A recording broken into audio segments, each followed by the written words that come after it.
Dr. Elena Vasquez wiped the sweat from her face as she stood inside the strange ruins on Kepler 442b. The planet was hot and dusty, but what she found here made her heart race with excitement. She had been digging for 3 months, and today everything changed. The walls around her were made of metal that should not exist. Her scanner showed it was stronger than anything humans had ever made. Strange symbols covered every surface, glowing softly in the dim light of her work lamps. But that was not the most shocking thing. Elena stared at the DNA scanner in her hands. It beeped quietly, showing results that made no sense. The DNA samples from the ruins were human, not similar to human, not close to human. They were exactly human DNA. "This is impossible," she whispered to herself. Her assistant, Tom Chen, climbed down into the dig site. He was young and eager, always asking questions. Today he looked worried. "Dr. Vasquez, you need to see this," he said, holding up his tablet. The carbon dating results came back. Elena took the tablet and read the numbers twice. Then she read them again. 500,000 years, she said slowly. "These ruins are 500,000 years old," Tom nodded. "But there's more. Look at these symbols we found on the main wall." Elena followed him deeper into the ruins. The walls here were covered with pictures and symbols that looked like a story. She had seen similar writing in Earth's oldest caves, but this was different. This was advanced. The pictures showed a planet that looked exactly like Earth. There were the same continents, the same oceans, even the same mountain ranges. But the beings in the pictures were not primitive cave dwellers. They wore advanced clothing and stood next to machines that looked like spacecraft. "These people knew about Earth," Elena said. "They knew everything about Earth." "Keep looking," Tom said, pointing to more pictures. The story continued along the walls. Elena saw humans working alongside strange beings. Some looked like tall, thin people with large heads. Others appeared to be made of rock or crystal.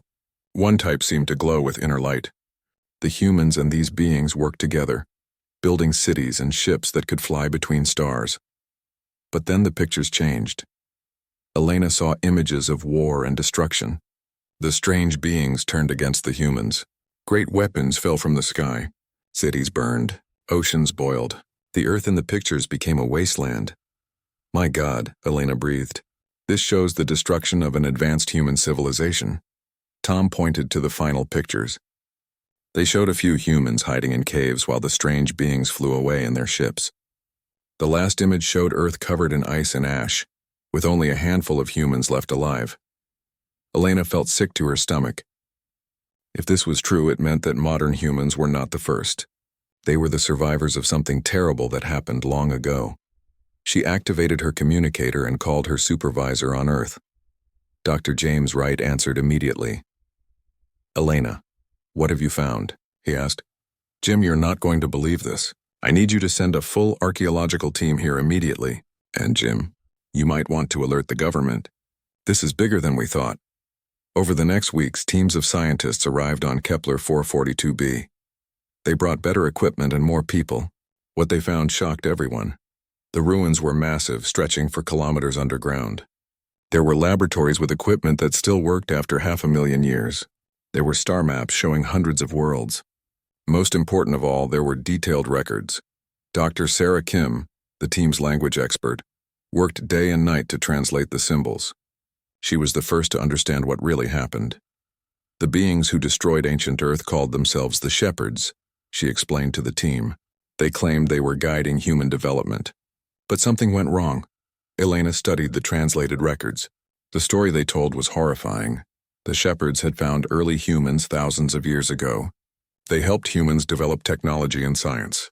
They taught humans how to travel between stars and build great cities. For a time, humans and Shepherds worked together. But humans were different from other species the Shepherds had guided. Humans learned faster than expected. They improved on Shepherd technology. They asked questions the Shepherds did not like. They wanted to explore and expand without limits. The Shepherds became afraid. Their records showed they held secret meetings to discuss the human problem. They decided that humans were too dangerous to live. "Listen to this," Dr. Kim said, reading from a translated document. "The human species shows concerning levels of aggression and innovation. They have modified our guidance technology beyond original parameters. Recommendation: immediate termination of the human experiment. Elena felt anger building inside her. They called us an experiment. The records showed how the shepherds planned Earth's destruction. They used weapons that caused natural disasters. Volcanoes erupted, meteors fell from space. The climate changed rapidly. Within a few years, almost all humans were dead, but the shepherds made one mistake. They thought they had killed all humans. A few thousand survived in deep caves and underground shelters. These survivors lost all their technology and knowledge. They had to start over from the beginning. "We're the descendants of those survivors," Tom said quietly. "Modern humanity isn't the first human civilization. We're the second." Dr. Wright arrived from Earth with government officials and military representatives. Admiral Sarah Chen, a tough woman with gray hair and serious eyes, listened to the briefings with growing anger. "So let me understand this," Admiral Chen said. 500,000 years ago, aliens helped humans become advanced. Then they decided we were too dangerous and tried to kill us all. "That's correct," Elena said. "And now we've made it back to space on our own." "Yes." Admiral Chen stood up and walked to the star maps on the wall. "Do we know where these shepherds are now?" Elena pointed to several star systems marked on the ancient maps. "These coordinates appear to be their homeworlds. But Admiral, that was 500,000 years ago. They might not even exist anymore." "Oh, they exist," Admiral Chen said grimly. "And I think it's time we had a conversation with them." The news of the discovery spread across human space like wildfire. On every human world, people gathered to hear the story. Their ancestors had been murdered by aliens who claimed to be helpers and guides. President Maria Santos called an emergency session of the Earth Federation Council. Representatives from all human colonies attended via hologram. "Citizens of humanity," President Santos said, "we have learned a terrible truth about our past. Our ancestors were betrayed and nearly destroyed by beings who claimed to care for us. We are not the first humans to reach for the stars. We are the survivors of genocide." The reaction was immediate and fierce. Across human space, people demanded answers. They wanted to know if the shepherds still existed. They wanted justice for their murdered ancestors. Admiral Chen received orders to prepare a fleet for a long-range mission. Their goal was simple: find the shepherds and demand answers. Elena packed her equipment for the journey. As a scientist who had uncovered the truth, she would go with the fleet. She looked one last time at the ruins that had changed everything. The ancient humans had been betrayed by those they trusted, but their descendants had survived. They had climbed back from primitive caves to reach the stars again. Now it was time to find out if their enemies were still out there, waiting. Admiral Sarah Chen stood on the bridge of the UEF Defiance, humanity's most advanced warship. Around her, the fleet of 12 ships prepared to jump to hyperspace. They were heading to coordinates found in the ancient ruins, hoping to find answers about the shepherds. The journey took 3 months. When they finally arrived at the target system, what they found surprised everyone. The planets were not dead ruins. They were very much alive.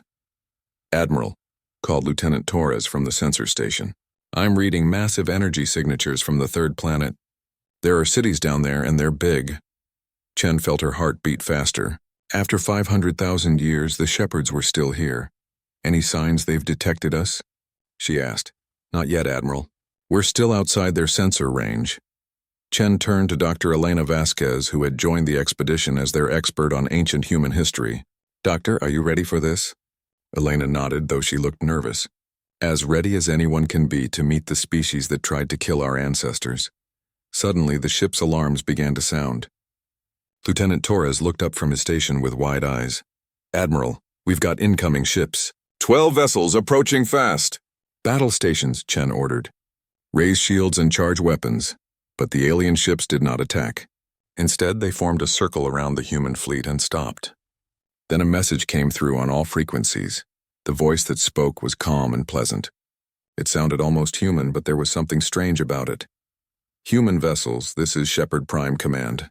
We have been expecting you. Please follow our escort ships to the meeting station. Do not deviate from the assigned course. Any aggressive action will result in immediate destruction." Chen looked at her officers. They had found the shepherds, but now what? The alien ships were clearly more advanced than anything humanity had built. Their weapons could probably destroy the human fleet easily. "Admiral," whispered Commander Jackson, her second in command, "we could try to run." "No," Chen said firmly. "We came here for answers. We're going to get them. The human fleet followed the alien escort to a massive space station orbiting the fourth planet. The station was beautiful and terrifying at the same time.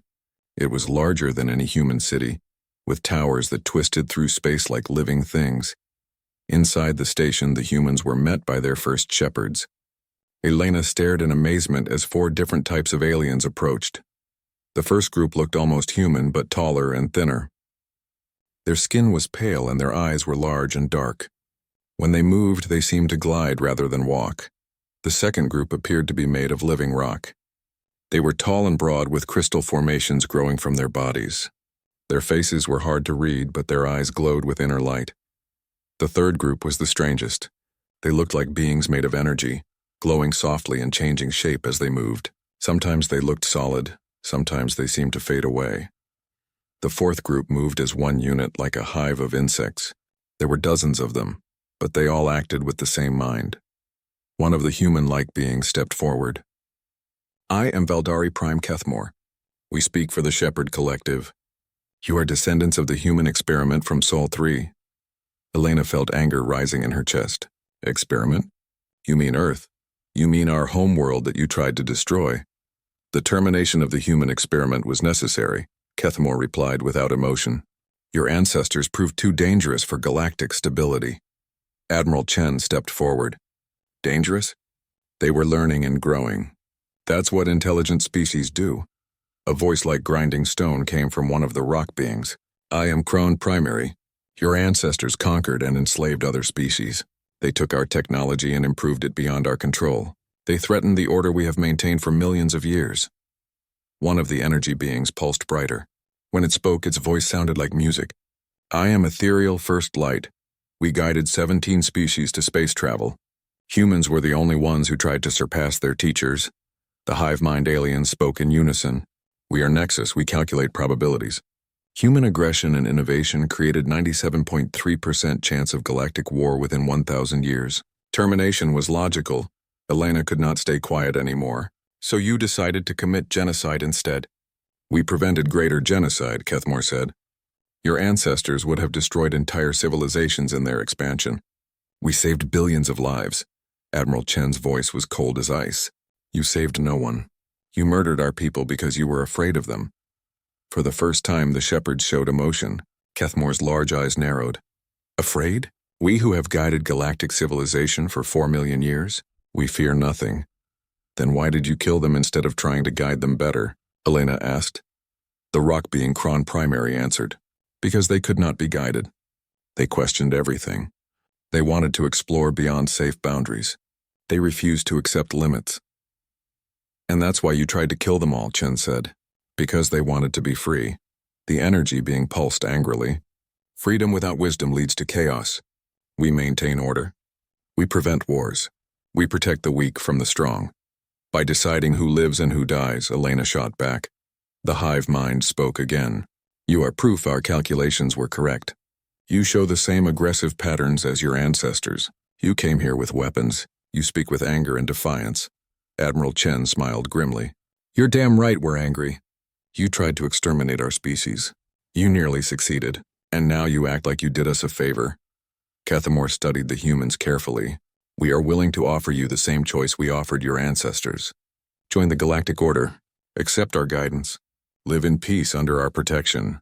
What's the alternative? Chen asked, though she suspected she already knew. The same fate that befell your ancestors, Crone Primary rumbled. Complete termination. The room fell silent. Elena looked around at the aliens who had nearly destroyed humanity once before. They were offering the same deal they had offered 500,000 years ago. Submit or die. Admiral Chen stood straighter. I need to consult with my government. You have one standard rotation, the Nexus said in unison. Then you must choose. The humans were escorted to quarters on the station. Once alone, Chen activated a secure communicator to Earth.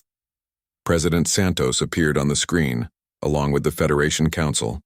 Chen quickly explained what had happened. So they want us to submit to their authority or they'll try to kill us all again. President Santos said. That's about the size of it, Chen replied. And they think they can succeed this time?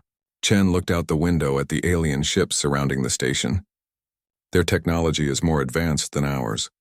They've had 500,000 years to improve while we were rebuilding from scratch.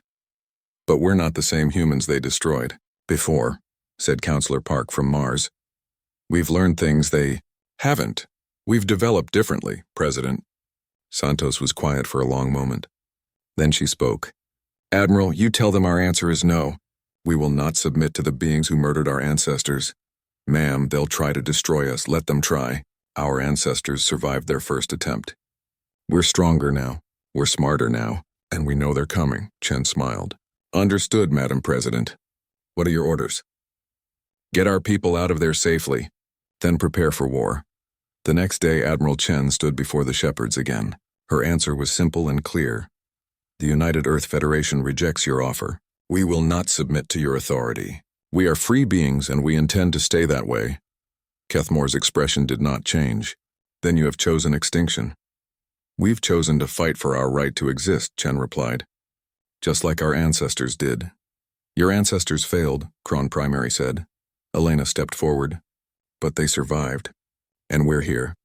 We made it back to the stars on our own. What does that tell you? The shepherds looked at each other. For a moment, Elena thought she saw something like doubt in their faces. Then Kethmore spoke again. It tells us we should not have left any survivors. The meeting was over. As the humans returned to their ships, Elena felt both fear and determination. War was coming. But humanity had faced extinction before and survived. This time, they would be ready. The first battle happened 3 days after Admiral Chen's fleet left the Shepherd Station. 20 Shepherd warships attacked the human colony at Proxima Centauri without warning. Captain Rex Morrison was on patrol near the colony when the attack began. His ship, the UEF Guardian, was small compared to the alien vessels, but Morrison was one of humanity's best pilots. All units, this is Guardian, Morrison broadcast to his squadron. Enemy ships incoming. They're firing on the civilian stations. Morrison watched in horror as Shepherd weapons tore through the colony's defenses like they were made of paper. The alien beams seemed to bend space itself, crushing human ships from the inside out. Guardian, this is Colony Command, came a desperate voice over the radio. We're evacuating civilians to the transport ships. Can you buy us time? Morrison looked at his tactical screen. 6 human fighters against 20 alien warships. The odds were impossible. Copy that, Colony Command. All fighters, attack formation Delta. We're going in. The human ships dove toward the alien fleet. Morrison fired everything he had at the nearest Shepherd vessel. His weapons struck the alien shields and did nothing. The return fire missed him by inches, but the energy beam that passed by his ship made his hull glow red hot. This isn't working, shouted Lieutenant Park over the comm. Our weapons can't penetrate their shields. Morrison gritted his teeth and flew closer to the alien ship. If he could not break their shields, maybe he could find a weak spot. Guardian, what are you doing? Park asked. Something stupid, Morrison replied. He flew his ship straight at the alien vessel's engine section. At the last second, he fired all his missiles at point-blank range and pulled up hard. The explosion damaged his ship, but it also knocked out the alien vessel's shields for a few seconds. Now. Hit them now! Morrison yelled. The other human fighters concentrated their fire on the damaged alien ship. Without its shields, the vessel took heavy damage and began to retreat. But the victory was short-lived. The other Shepherd ships adjusted their tactics. They stopped trying to chase the small human fighters and focused on destroying the evacuation transports. Morrison watched helplessly as civilian ships full of families were vaporized by Shepherd weapons. In 15 minutes, the colony was gone. 30,000 humans were dead. The Guardian limped back to Earth with the other surviving fighters. Morrison's report was grim.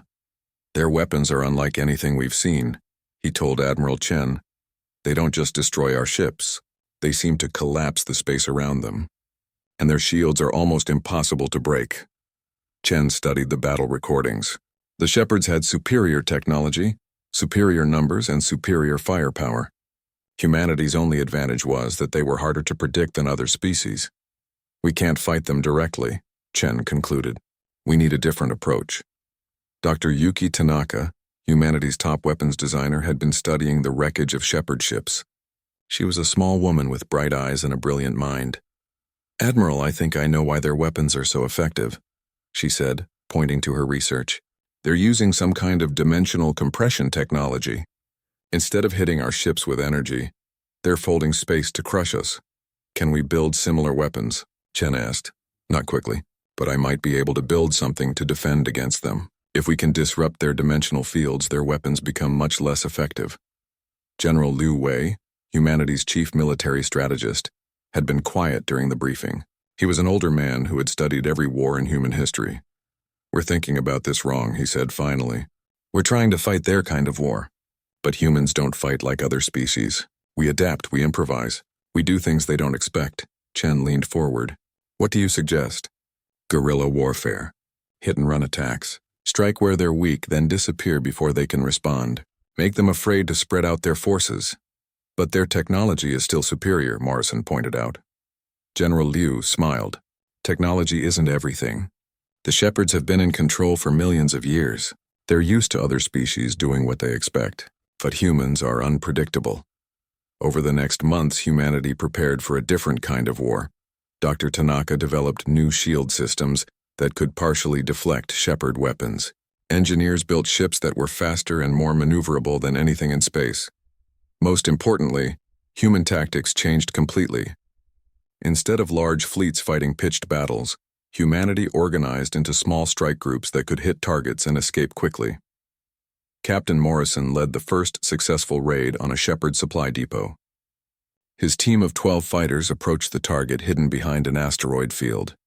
Remember, Morrison told his pilots, we go in fast, hit the fuel storage tanks, and get out before their reinforcements arrive. The attack went perfectly. The human fighters emerged from the asteroid field at full speed, destroyed the depot's defenses, and caused massive explosions in the fuel stores. They were gone before the shepherd garrison knew what hit them. But the real victory came from what they found in the wreckage. Admiral, Dr. Elena Vasquez reported from the captured shepherd data cores. We've found something interesting. The shepherds are afraid. Chen raised an eyebrow. Afraid of what? Us. Their internal communications show they're worried about human unpredictability. They're having trouble countering our tactics because we don't fight like any species they've encountered before. Elena showed Chen the translated shepherd messages. One report said, human forces continue to strike without logical pattern. Their tactics seem designed to maximize confusion, rather than strategic advantage. Request additional forces for system defense. Another message was even more telling. Human innovation rate exceeds all projections. They have modified captured technology in ways we did not anticipate. Recommend immediate escalation to prevent further adaptation. General Liu smiled when he heard the reports. They're trying to fight us like they fought our ancestors. But we're not the same humans they destroyed. We've learned to survive against impossible odds. The war spread across human space. Shepherd fleets attacked human colonies, but they found that humanity had changed its entire approach to colonization. Instead of building large centralized cities, humans now lived in small hidden settlements that were hard to find and harder to destroy. When the shepherds did locate human settlements, they often found them empty. The humans had developed early warning systems and evacuation procedures that could move entire populations before the alien fleets arrived. Meanwhile, human strike teams began targeting shepherd installations across the galaxy. They hit communication relays, supply convoys, and isolated outposts. Each attack was small, but together they began to disrupt shepherd operations. Captain Morrison's reputation grew with each successful mission. His tactics were copied by other human units. The shepherds began calling him the Ghost, because his ships seemed to appear and disappear without warning. During a raid on a shepherd communication station, Morrison discovered something that changed everything. The aliens were not united in their approach to the human problem. Admiral, Morrison reported after returning to base, I intercepted shepherd communications during the attack. They're arguing among themselves about how to handle us. Chen studied the intercepted messages. The Valdari wanted to negotiate with humanity. The Kron demanded total extermination. The Ethereals suggested studying human tactics. The Nexus was calculating different probabilities for each approach. They're not as unified as they pretend to be, Chen realized. If we can exploit these differences, Dr. Tanaka had been working on a new project. She had analyzed dozens of captured shepherd devices and made a breakthrough. Admiral, I think I know how to level the playing field, she announced. The shepherds use dimensional manipulation for everything. Their weapons, their shields, they're faster than light travel. If we can disrupt those fields, she activated a new device she had built from captured alien technology. The machine hummed with energy and created a field that made the air shimmer. This is a dimensional anchor, Tanaka explained. Inside this field, Shepard technology stops working properly. Their weapons lose power, their shields fail, and their ships can't jump to hyperspace. Chen stared at the device. How big can you make the field? With enough power, I could cover an entire star system. General Liu was already thinking tactically. If we can choose the battleground and force them to fight with limited technology, we might actually have a chance, Chen finished. The tide of war was beginning to turn. Humanity had found ways to counter Shepard advantages and exploit their weaknesses. But the aliens were also adapting. They began using more brutal tactics, destroying entire human worlds to prevent guerrilla operations. The war was escalating, and both sides knew it could only end with the complete victory of one species over the other. But humanity had advantages their ancestors had lacked. They knew their enemy. They had time to prepare, and most importantly, they had learned that survival sometimes meant fighting in ways others considered impossible. The real war was just beginning. 2 years into the war, humanity was losing badly. The Shepards had destroyed 47 human colonies and killed over 2 million people. But something unexpected was happening across the galaxy. Ambassador Marcus Stone stood in the secret meeting room on the asteroid base. Across from him sat 3 aliens who were not Shepards. They had risked their lives to come here. The first alien looked like a large lizard that walked on 2 legs. His name was Soros Commander Vextar, and his scales were a deep green color. When he spoke, his voice sounded like gravel. Ambassador Stone, Vextar said, "My people have watched your war with great interest. The Shepards claim to protect us, but we know the truth. They control us." The second alien was completely different. She looked like she was made of living water, constantly flowing and changing shape. Her name was Thalasan Prime Flo Kirillin. "The Shepards have guided my people for 50,000 years, Kirillin said, her voice like waves on a shore. But guidance became slavery long ago. We cannot make any important decisions without their approval." The third alien was perhaps the strangest of all. It looked like a tree that had learned to walk, with bark for skin and leaves that rustled when it moved. Its name was Verdani root speaker Thonmaya.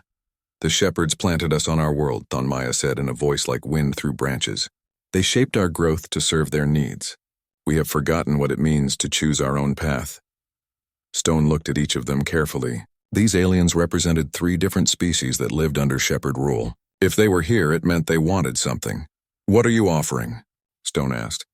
Vextar leaned forward. "Information. The Shepards have weaknesses you do not know about.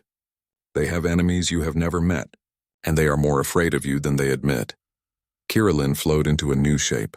"We offer our technology. The Shepards never allowed us to develop weapons, but we have other skills. My people are masters of biotechnology. We can create living ships that adapt and heal themselves." Thonmaya rustled. "My people understand planetary systems better than anyone.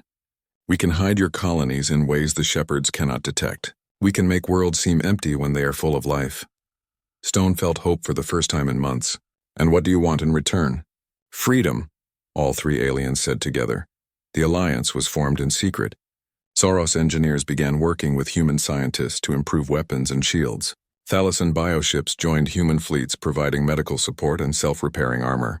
Verdani specialists helped hide human settlements on hostile worlds where the Shepards would never think to look. But the most valuable thing the Allies provided was intelligence about Shepard weaknesses. The Shepards are not as united as they appear, Vextar explained to Admiral Chen during a strategy meeting. The Valdari believe in careful planning. The Kron want to destroy everything that threatens them. The Ethereals think they are above physical conflict. The Nexus calculate every possibility but cannot handle true chaos. Dr. Elena Vasquez studied the new intelligence reports. "So if we can force them to act quickly, the Valdari will hesitate. If we create real chaos, the Nexus calculations become useless." Captain Rex Morrison had been testing new tactics with mixed alien and human crews. "The bioships are incredible," he reported. "They can repair battle damage in minutes and adapt their weapons based on enemy responses." But the war was also changing humanity in ways no one expected. Extended exposure to alien technology was having effects on human biology. Dr. Tanaka made the discovery while treating wounded soldiers. "Admiral, some of our people are developing new abilities. Pilots who work closely with ethereal energy fields are beginning to sense things before they happen. Ground troops exposed to Soros enhancement drugs are becoming stronger and faster than normal humans." Chen was concerned. "Are they still human?" "Yes, but they're becoming something more. Evolution in action." Meanwhile, the Shepherds were becoming more desperate. Their latest strategy was to attack not just human military targets, but any species that might support humanity. The attack on the Soros homeworld was brutal. Shepherd fleets bombarded cities from orbit, killing millions of innocent civilians. The message was clear: help humanity and die. But the attack backfired. Instead of frightening other species into submission, it showed them what the Shepherds really were. More alien races began secretly supporting the human alliance. The turning point came when humanity launched Operation Prometheus. General Liu Wei had planned the mission for months. The target was the Shepherd home system, where their most ancient and valuable archives were stored. "This is not about destroying their home worlds," Liu explained to the assault fleet commanders. "We need those archives. They contain the complete history of Shepherd civilization, including their original technology and their deepest secrets." The assault fleet was unlike anything that had ever been assembled. Human ships flew alongside Soros cruisers, Thalassen biovessels, and Verdani seed ships. Even species that had not officially joined the alliance sent volunteers. Captain Morrison led the fighter escort. His ship now incorporated technology from 4 different species. It could repair itself like a Thalassen vessel, hit like a Soros warship, and hide like a Verdani scout. The approach to the Shepherd system was the most dangerous part. Long-range sensors showed massive defensive installations and hundreds of warships. "All units," Admiral Chen broadcast, "activate dimensional anchors on my mark. We're going to make them fight on our terms." The human fleet dropped out of hyperspace and immediately activated Dr. Tanaka's dimensional anchor technology. The effect was dramatic. Shepherd ships suddenly found their weapons operating at reduced power and their shields failing. But the Shepherds adapted quickly. They began using older weapons that did not depend on dimensional manipulation. The battle became a brutal slugging match. Morrison led his fighters against the Shepherd orbital platforms. The alien defenses were strong, but they had never faced the chaotic fighting style that humans had perfected. "Guardian Squadron, follow my lead," Morrison called out. "We're going to thread the needle." His fighters dove through the gaps between defensive platforms, too fast and unpredictable for the Shepherd targeting systems to follow. They struck at weak points that more logical species would never have attempted to attack. The bioships provided crucial support, healing damaged human vessels and adapting their weapons to counter Shepherd defenses. The Soros ships used their superior armor to draw enemy fire, while human ships struck from unexpected angles. After 6 hours of fighting, the human alliance broke through the Shepherd defenses. Landing parties seized the archive facilities on the 4th planet. What they found there changed everything. Dr. Vasquez was among the first to enter the ancient Shepherd archives. The data cores contained millions of years of galactic history. But the most shocking discovery was the truth about the Shepherds themselves. "Admiral," Vasquez called Chen over her communicator, "you need to see this." The Shepherds weren't always the rulers of the galaxy. Chen studied the ancient records. They showed that long ago, the Shepherds had been guided by an even older race called the Architects. The Architects had helped the Shepherds develop their civilization, just as the Shepherds later helped other species. But eventually, the Shepherds had rebelled against their Architects. They had destroyed their former guides and taken control of the galaxy themselves. "It's a cycle," Chen realized. Each generation of guided species eventually destroys their guides and becomes the new rulers. The records showed that the Architects had tried to destroy the Shepherds when they became too independent. The Shepherds had survived and won their freedom through war, just as humanity was doing now. But there was more. The archives contained detailed information about Shepherd technology, their military capabilities, and their hidden weaknesses. Most importantly, they revealed the locations of secret Shepherd research facilities and weapon stockpiles. "We've got them," Chen said. "With this information, we can hit targets they never expected us to find." The victory at the Shepherd home system marked the beginning of the end. Armed with complete intelligence about their enemies, the human alliance began systematic attacks on Shepard infrastructure. But Chen knew the hardest part was still ahead. The Shepards would not surrender easily. They had ruled the galaxy for millions of years, and they would fight to the death to keep that power. The final battle was coming, and it would determine not just the fate of humanity, but the future of the entire galaxy. As Chen looked out at the mixed fleet of human and alien vessels, she realized that the war had already changed both sides forever. Humanity was no longer alone in the universe. They had allies who shared their dream of freedom. The question now was whether that would be enough to break a cycle that had lasted for millions of years. The final battle began above the Shepard capital world of Nexus Prime. Admiral Sarah Chen commanded the largest fleet in galactic history.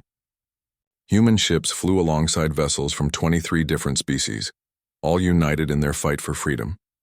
The Shepards had gathered everything they had for this last stand. Over 3,000 warships defended their most important world.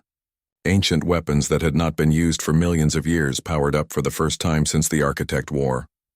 All ships, Chen broadcast to her fleet. This is it. Today we end 500,000 years of oppression. Today we break the cycle. Captain Rex Morrison led the first wave of fighters toward the Shepard defensive line. His ship now incorporated technology reverse-engineered from the ancient archives. It was faster and more powerful than anything he had ever flown. Guardian to all fighters, Morrison called out. Remember what we learned from the archives. The Shepards expect logical attacks. Let's show them what chaos looks like. The battle was unlike anything the galaxy had ever seen. Human fighters weaved between massive Shepard battleships like angry wasps, striking at weak points that should not have existed. Thalasan bioships split apart to avoid enemy fire, then reformed to attack from multiple directions. Soros heavy cruisers charged straight through Shepard formations, using their thick armor to clear paths for smaller allied ships. But the Shepards were not defenseless. Their ancient weapons began to take a terrible toll on the Alliance fleet. Space-folding cannons crushed entire ships into nothing. Reality-twisting missiles made Allied vessels simply disappear. Chen watched the battle reports with growing concern. The Alliance was losing too many ships too quickly. At this rate, they would be defeated before they could break through the Shepard defenses. Admiral, came the voice of Dr. Yuki Tanaka over the communicator. I'm reading massive energy buildup from the planet's surface. They're charging some kind of super weapon. Chen studied the sensor readings. The energy signature was enormous, bigger than anything they had seen before. What kind of weapon? Chen asked. Based on the archives, it's called a system killer. It can destroy every ship in the star system at once. Chen felt her blood turn cold. If the Shepards activated that weapon, the entire Alliance fleet would be wiped out instantly. How long until it's ready to fire? 20 minutes, maybe less. Chen made a decision that would change galactic history. All ships, new mission. We're not just here to defeat the Shepards. We're here to capture them alive. Morrison's voice crackled over the comm. Admiral, that's going to be a lot harder than just destroying them. I know, Chen replied. But if we kill them all, we become the next Shepards. The cycle continues. We have to be better than that. The Alliance fleet changed tactics. Instead of trying to destroy Shepard ships, they began using capture weapons developed from Thalasan biotechnology. Living nets spread across enemy vessels, disabling their weapons and engines without killing the crews. Meanwhile, Dr. Elena Vasquez led a team of scientists toward the planet's surface in a stealth ship. Their mission was to reach the ancient archives in the Shepard capital city and broadcast the complete truth about galactic history to every species in known space. The landing was rough.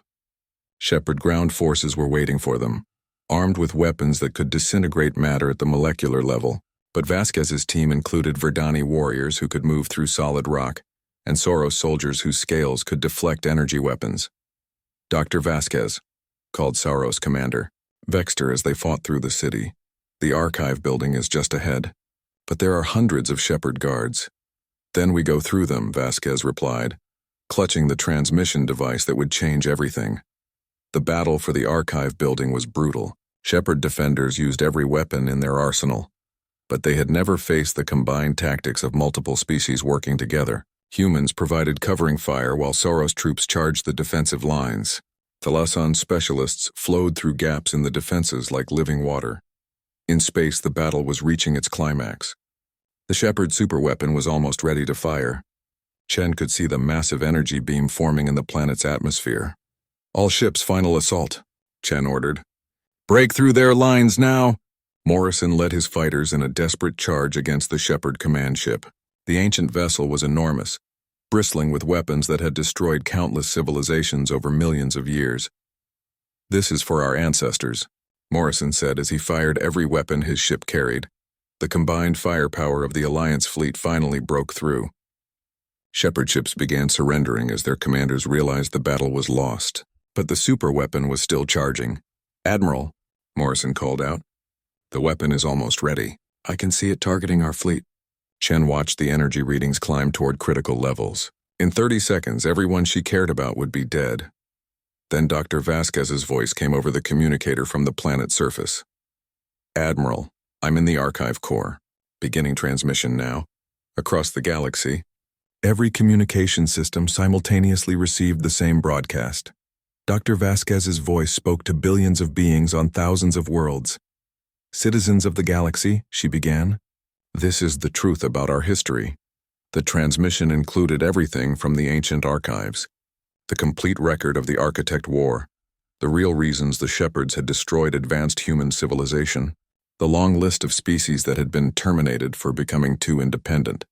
Most importantly, it showed the endless cycle of guidance, rebellion, and replacement that had defined galactic politics for millions of years. On Nexus Prime, Valdari Prime Keithamor watched the transmission with growing horror. His people were seeing the truth about their so-called protective guidance for the first time. "Shut it down," he ordered his technicians. "Stop the transmission!" But it was too late. The truth was spreading faster than it could be stopped. Across Shepard space, protected species were learning that their guardians were actually their oppressors. "Sir," one of his officers reported, "we're receiving surrender signals from our own ships. Our crews are refusing to fire the superweapon." Kethmore stared at the tactical display. The human fleet was battered but still fighting. His own ships were surrendering one by one.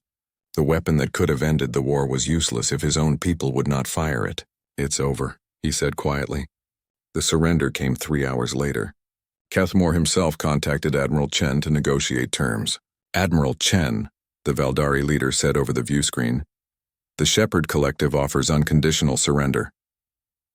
Chen studied the alien leader who had ordered the deaths of so many humans. "And what do you expect in return?"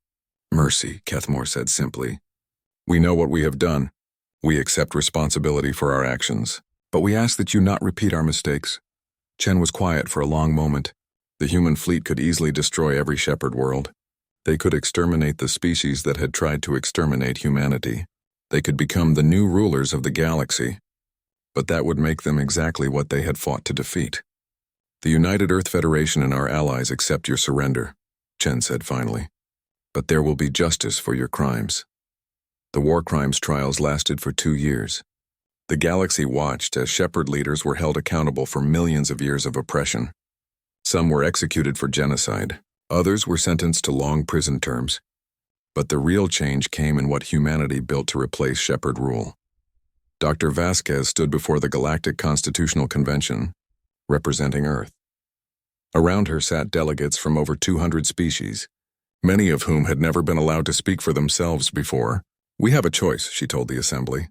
"We can continue the old cycle of the strong ruling the weak, or we can build something new, a galaxy where every species has a voice." The Galactic Democratic Council that emerged from those meetings was unlike anything in galactic history. Instead of one species guiding all others, decisions were made by representatives from every member civilization. Humans held no special position in the new government. They were simply one voice among many, albeit a voice that others listened to with respect. Captain Morrison, now an admiral himself, commanded the new Galactic Defense Fleet. The ships under his command came from dozens of species, all working together to protect freedom rather than enforce obedience. "It's strange," Morrison told Chen during a ceremony honoring the war's veterans. "Our ancestors fought to be free from alien guidance. Now we're working with aliens as equals." Chen smiled. "That's the difference. Working with instead of being ruled by. The former Shepard worlds were not destroyed or abandoned. Instead, They became rehabilitation centers where former oppressor species learned to live as equals rather than rulers. It was not an easy process, but it was better than the alternative. On Earth, a memorial was built to honor the ancient humans who had died 500,000 years ago. The inscription read, "They died so that we might live free. We live so that all might live free." Dr. Vasquez, now an old woman, stood before the memorial with her granddaughter. The young girl asked, "Grandma, will there be more wars?" Elena looked up at the stars, where ships from 100 species traveled freely between worlds. "Perhaps," she said, "but if there are, we'll face them together. All of us." The cycle that had dominated galactic civilization for millions of years was finally broken, not through conquest or destruction, but through the radical idea that freedom was more important than order. Humanity had demanded justice for their ancestors' murders. They had received it. But more importantly, they had learned to build something better than what came before. The galaxy would never be the same. And for the first time in millions of years, that was a good thing. In the end, humanity's greatest victory was not defeating their enemies but choosing not to become them.